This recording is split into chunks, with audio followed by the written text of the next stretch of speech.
Where did it come from? And when you see organization, it requires some pre-knowledge and pre-consciousness. It's lacking. So the question is only twofold.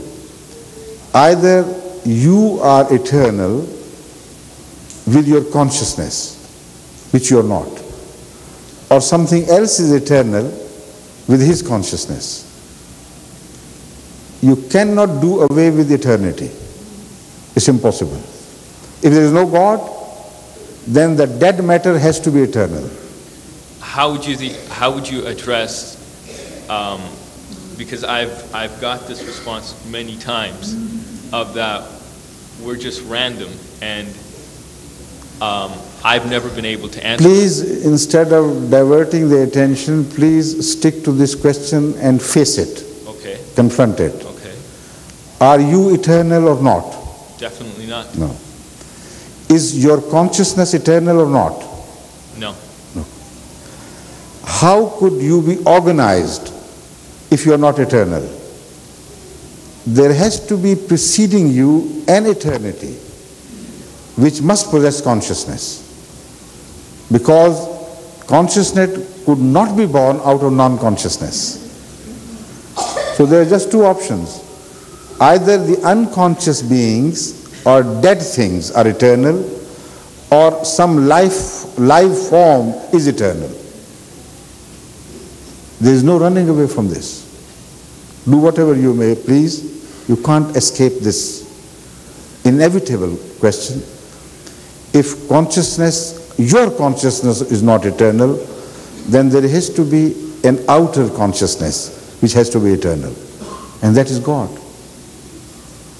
But this is a brief answer. Please, you wait for a small booklet which is written on the question of God for children's sake.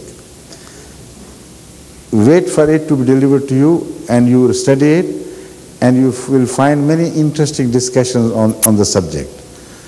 We can't prolong the same question indefinitely in a forum where other people also should be given the right to ask their questions, right? Yeah, I understand that. Thank you. Okay, thank you. Jazakumullah.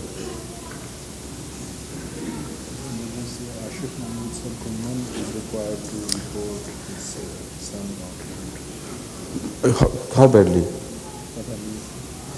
Ashik Mahmood Sahib Ghumman is expected to report where? To the registration desk. To the registration desk, please, immediately. Ashik Mahmood Ghumman should immediately report to the, already, right. Yes, please. Assalamu alaikum, Hazur. Your name? My name is Rahan Qureshi. I'm Yes. from the Brampton Jamaat. From? The Brampton Jamaat. Right, right. My question today is about life after death. About what? Life after death. Right. One of the hadiths of the Holy Prophet ﷺ says paradise is everlasting.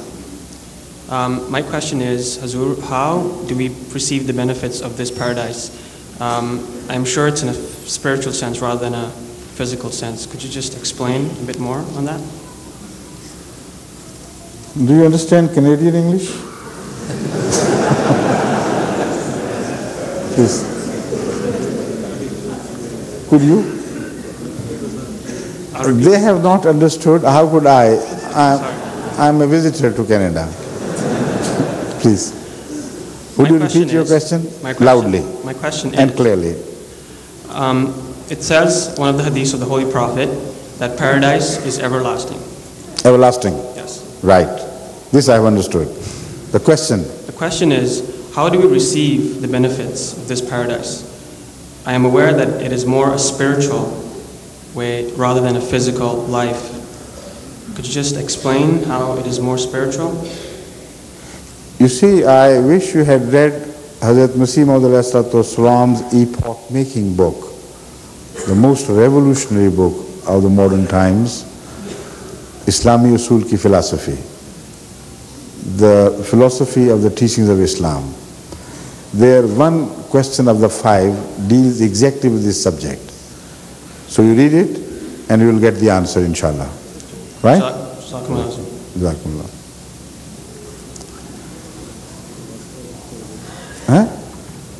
थोड़ा सा और एक दो बच्चों को कर लेने दें। नहीं, मगर हो सकता है ईसा जान साहब ने कोई और सवाल करना हो।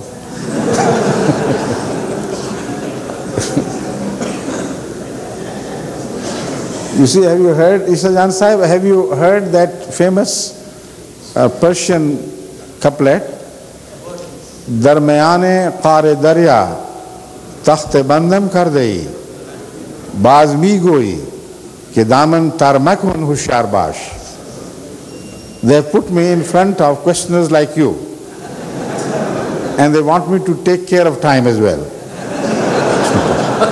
It's simply not possible. Please sit down.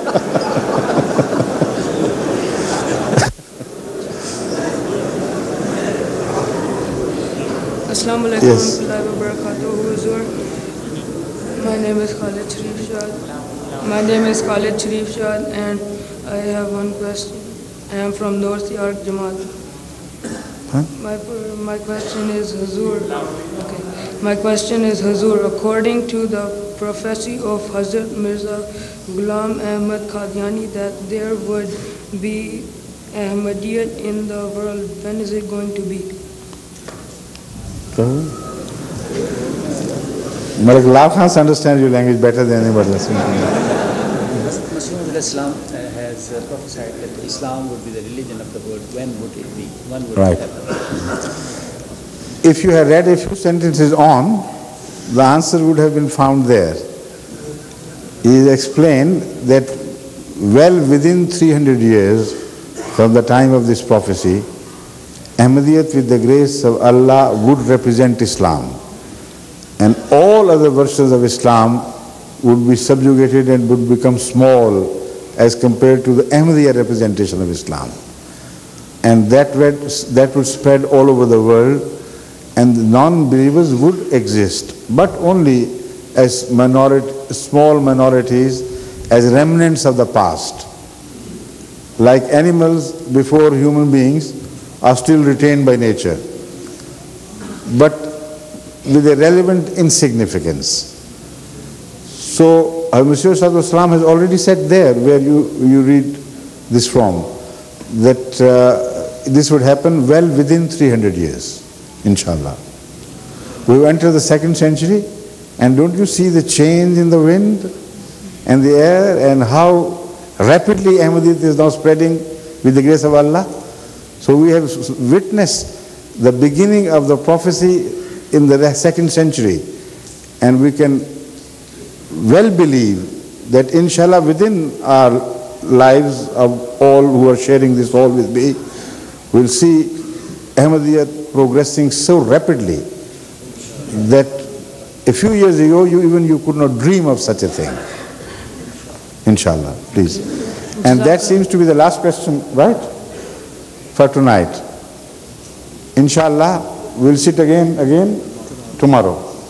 Tomorrow again we'll sit here, so those who are left with no opportunity to ask a question, wait till tomorrow. Now somebody should say azan. Assalamu alaikum wa rahmatullah.